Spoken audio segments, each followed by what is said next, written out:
त्यांच्या माध्यमातून जी 13व्या शतकात चक्रधर स्वामींनी स्थापन केलेला महानुभाव पंथ जातीपातीला सरळ नाकारणारा हा पंथ होता।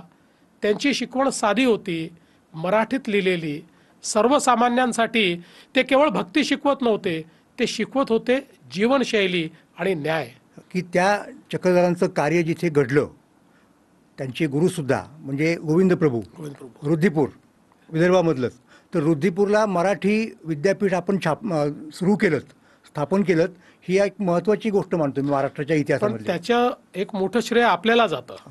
याचं कारण या रिद्धपूरला जिथे मराठी भाषेतले अनेक ग्रंथ तयार झाले, त्या रिद्धपूरला मराठी भाषा विद्यापीठ झालं पाहिजे याकरता जी कमिटी आपण तयार केली होती, त्या समिती सगळ्यात मोलाचं आपण काम केलं आणि आपल्या अहवालावर हा